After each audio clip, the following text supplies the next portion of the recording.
No nosso terceiro podcast do Amigas do Peito, vamos receber a nossa amiga, doutora Roberta, para falarmos aqui acerca do câncer de mama e sobre prevenção também. Seja muito bem-vinda, Roberta. Obrigada.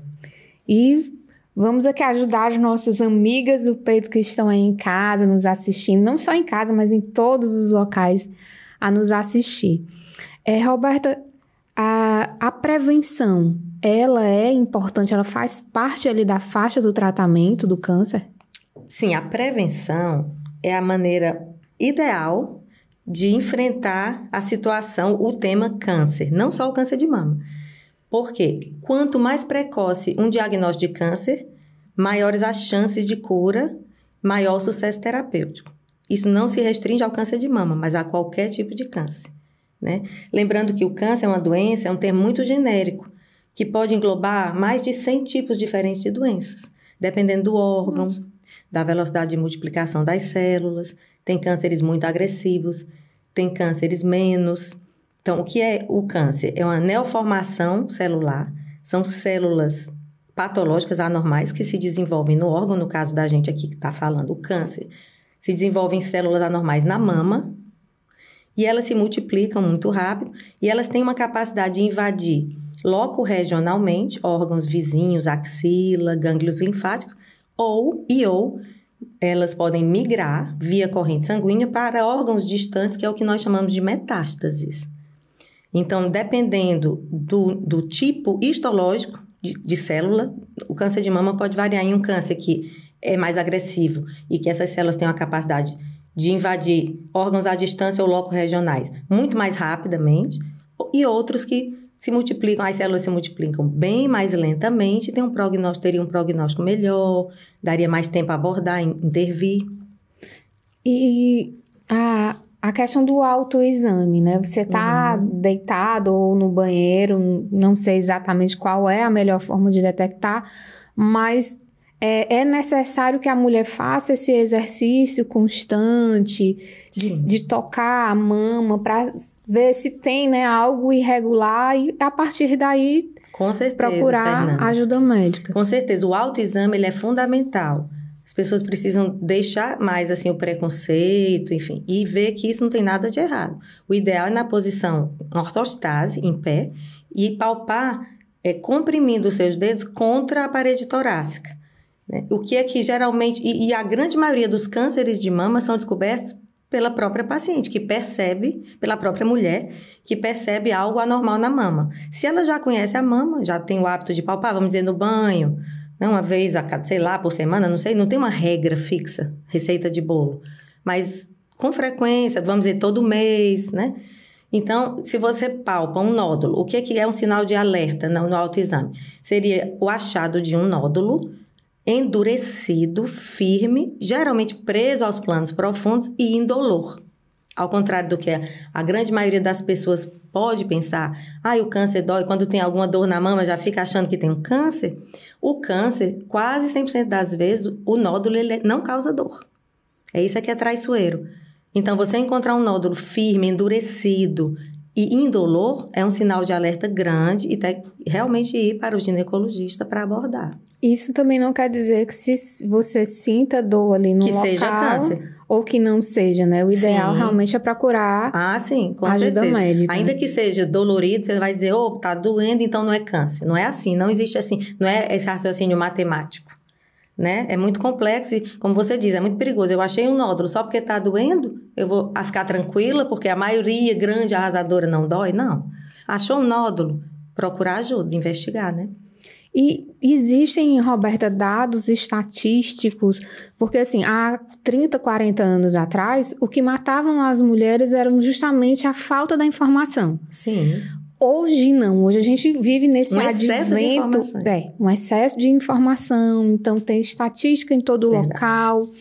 Existem campanhas, né, e muito fortes, então não é a falta da informação, mas eu acredito que seja uma falta de conscientização, né?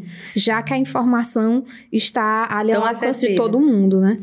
Uma falta de conscientização, e eu acredito também que exista no nosso meio Não, acho que em todo o país, não é só no nosso meio, é preconceito, né? As mamas são um órgão também relacionado não só a nutrir, a prole, não só a alimentar o seu bebê, mas também a sexualidade feminina, né? Então, o câncer de mama, ele não só agride fisicamente a pessoa, como também agride muito psiquicamente, porque envolve ali a feminilidade, um símbolo da feminilidade. As mamas, né? São um órgão que Deus criou para nutrir o bebê, mas também envolve a área sexual, né? A vida sexual da mulher. Então, quando ela tem um câncer de mama que precisa extirpar uma mama, fazer uma exérese de uma mama, aquilo é um sofrimento muito grande, é uma mutilação que causa muito sofrimento. As estatísticas, elas existem, são fartas. Eu coletei aqui uma de 2020, dizendo que foram estimados quase 700 mil casos novos de câncer de mama no Brasil. 700 mil diagnósticos. Se a gente pensar que uma gama enorme também passa sem diagnosticar, né, o subdiagnóstico ainda é muito grande, especialmente nas populações de menor poder aquisitivo, socialmente desfavorecidas, a gente pode multiplicar isso daí por 2 ou por 3, né, o dado real. Né? Sendo que em 2018 foram quase 225 mil pessoas mortas pelo câncer de mama. Então, é uma doença que, infelizmente, ainda mata, né? Ainda mata muito. E a estatística sobre, assim, quais os cânceres que mais matam, né, na mulher, o câncer de mama, ele chega a quase 30% dos tipos de câncer na mulher. Quer dizer, quase 1/3 dos cânceres femininos são o câncer de mama. É muita coisa, né? E não é só no Brasil, é no mundo inteiro. O câncer de mama é o câncer disparado que mais mata mulheres. Abaixo dele vem o câncer de colo, né, colo retal, cólon, né, intestino. E aí, em terceiro lugar, ainda tristemente, o colo do útero, que é um câncer praticamente 100% prevenível pelo exame de Papa Nicolau, pelas prevenções ginecológicas, mas que ainda, infelizmente, ainda mata. Aproveitando o gancho, né, do exame, existe... um exame que ele é bem mais específico na questão do câncer de mama, sim, que é a mamografia. E existe uma faixa etária que precisa fazer esse exame constantemente, a partir de quanto tempo, ou realmente fica a decisão para o especialista que está ali lhe consultando e ver se há necessidade para isso? Na verdade, existem... as estatísticas e os estudos servem para isso, para subsidiar esses protocolos de recomendação, né, formais do Ministério da Saúde, não só no Brasil, mas também fora do Brasil. Então, qual é o maior fator de risco para o câncer de mama? É ser mulher e envelhecer. Praticamente 80% dos casos de câncer de mama, eles acontecem acima dos 50 anos. Então, o que é que se preconiza? Que a partir dos 40 anos a mulher faça, pelo menos a cada 2 anos, uma mamografia. A mamografia é um rastreamento, a pessoa não precisa estar sentindo nada. Mas ela pode mostrar um câncer ainda muito incipiente e salvar a vida da mulher, porque precocemente a cura é muito mais fácil de ocorrer, né? E a partir dos 50 anos, anualmente uma mamografia. É isso que os protocolos do INCA, do Instituto do Câncer, recomendam, o Ministério da Saúde e tudo. Falando em fator de risco, existem os fatores genéticos hereditários, que é a expressão daqueles genes BRCA1 e BRCA2, né, que muita gente já conhece. A expressão genética a gente não sabe se a gente tem ou não, essa tendência genética a desenvolver o câncer de mama, mas também existem os fatores endócrinos, a história reprodutiva. Por exemplo, o fator de risco, se você teve uma menarca abaixo de 12 anos, a primeira menstruação, antes dos 12 anos, é um fator de risco para câncer de mama. Uma menopausa tardia acima dos 55 anos também é um fator de risco para câncer de mama. Por quê? Porque ambas mostram que você está se expondo mais ao longo da tua vida aos hormônios, estrógenos e progestágenos. O uso de anticoncepcionais orais, à base de estrógenos e progestágenos, os estudos já mostram que sim, aumenta a incidência de câncer de mama, mas a boa notícia é que, uma vez que a mulher interrompe o uso, começa a cair esse risco. Ela para de se expor a esses hormônios. Outros fatores de risco, nunca ter gerado um filho, a nuliparidade, né? Não ter amamentado, é fator de risco para câncer de mama. Uso de bebida alcoólica, sedentarismo, obesidade, né? Tudo isso são fatores de risco já bem determinados pelos estudos. O tabagismo, ele também tem uma relação? Eles não citam o tabagismo no câncer de mama como um fator relevante, mas o alcoolismo, não é a pessoa ser alcoólatra, o uso de bebida alcoólica, a ingesta de bebida alcoólica, ela representa um fator de risco significativo para o câncer de mama. Então, existe um alerta ainda maior para aquelas que têm bebida alcoólica. E que tem também já um histórico, né, de câncer na família, né? Câncer de ovário ou câncer de mama na família já acende um sinal de alerta muito grande e a prevenção tem que ser feita com muito mais diligência, né? Digamos assim. É importante lembrar também que não é raro, ou tão raro quanto se pensa, o câncer de mama na vigência da gravidez e até da amamentação. Então, existem casos de pessoas que estão grávidas e detectam e descobrem, infelizmente, que estão com câncer de mama. Então, não relaxar nos hábitos preventivos de autoexame, nem no período em que se estiver amamentando. Lembrando que amamentar é fator protetor. Quanto mais amamentação, mais proteção contra o câncer de mama. Lógico que não é um fator isolado, tudo é uma conjunção de fatores interdependentes, mas a amamentação tem sido reiteradamente confirmada nos trabalhos como um fator muito protetor contra o câncer de mama. Outra coisa que é importante, falando de câncer durante a amamentação, é que às vezes o fato de a pessoa estar com a mastite, né, aquela doença que faz, a pessoa está amamentando, aí fica engurgitada, a quantidade de leite ali engurgitado na mama, e a mama fica avermelhada, quente, e causa dor. Chama de pedral, leite, fica pedrado e tudo. Então, aquilo ali pode mascarar um câncer de mama. Embora seja raro, é importante a gente saber que existe, e que, se alguma mulher estiver nessa fase e perceber algo realmente estranho, um nódulo endurecido e tudo, é bom procurar o seu ginecologista. E, Roberto, o que é que a gente pode fazer, o que é que nós podemos fazer, utilizando aqui esse espaço, para trazer uma conscientização, porque a gente já viu que falta de informação não é, mas gerar consciência nas mulheres da necessidade da prevenção como parte do tratamento, né? Antecipando, se cuidando, se tocando. O que é que a gente... Utilizemos aqui esse espaço aqui para alertar as meninas que estão em casa. Bem, o importante é a gente ver, a partir das estatísticas, como essa doença mata. Como essa doença ainda mata. E quando não mata, vamos dizer, rapidamente, causa um sofrimento incalculável, né? E não adianta a gente fugir de um problema. Tem gente que acha assim, eu não vou procurar não porque eu encontro. Não tem esse raciocínio, né? Eu não vou procurar porque quem procura acha. Bem, mas no caso, achar um câncer de mama ainda bem precoce, você vai ter uma chance de cura enorme. O câncer de mama, ele tem boas estatísticas em termos de curabilidade, vamos dizer assim. Ainda é um câncer que se pode manejar bem, com muito sucesso terapêutico.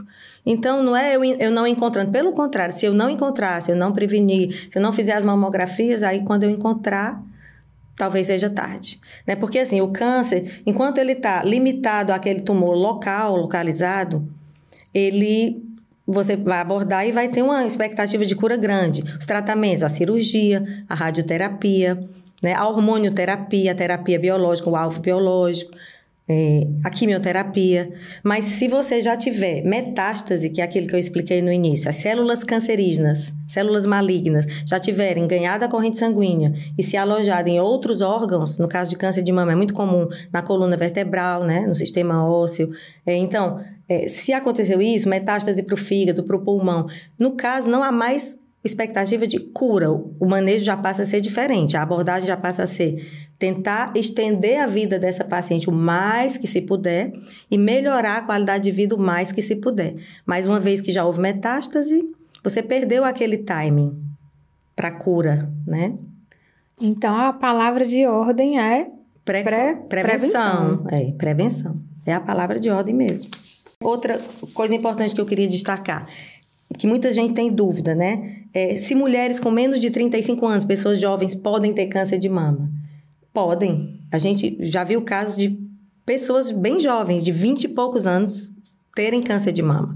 Então, não é porque a pessoa é jovem que ela não vai ter. Então, a pessoa jovem também deve já criar o hábito de fazer o autoexame, a palpação da própria mama, né? Embora a mamografia seja preconizada só a partir dos 40. Outra dúvida, que também é recorrente. Homens podem ter câncer de mama? Será que um homem pode ter câncer de mama? Sim, homens podem ter câncer de mama. Embora seja apenas 1% a incidência no sexo masculino, é importante saber que existe.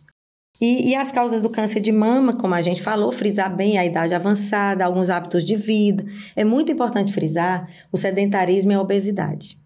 Então, envelhecer, principalmente a partir dos 50 anos, a gente ter o cuidado com a saúde, fazer exercícios regularmente, se alimentar de uma maneira saudável, equilibrada, não ingerir bebida alcoólica, tomar sol diariamente, ter uma vida saudável, dormir bem, tudo isso em conjunto são fatores que colaboram, ajudam a evitar o câncer de mama. Outra coisa que eu acho importante destacar são os fatores genéticos hereditários, como eu falei, né? Mas dizer também que quem tiver esse perfil genético do BRCA1, BRCA2 positivo, também não vai se desesperar. Isso não significa que você vai ter câncer de mama. Que isso vai se desenvolver, né? É um fator genético de probabilidade maior do que a população que não tem nas suas células esse gene expresso, né? Outra coisa, o silicone é algo que também recorrentemente se pensa ou se fala por aí inadvertidamente. Quem tem prótese de silicone vai ter mais chance de ter câncer de mama. Não, isso é um mito. A prótese de silicone, os silicones usados no meio cirúrgico, no meio médico, são apropriados e não se tem na literatura nenhum caso de câncer de mama por causa de prótese mamária. E, inclusive, quando há retirada da mama, né, existe a plástica, né, que é feita e coloca o silicone. Exatamente, né? Exatamente. Outra coisa, desodorante antitranspirante. Quem não já ouviu alguém, uma amiga, falar, não usa isso não, porque isso vai dar câncer de mama? Sim. Mentira, é falso, fake news. Né? Não dá câncer de mama. Não tem como o desodorante na sua pele alterar as células da glândula mamária, né? Outra coisa que eu acho interessante é que o nódulozinho...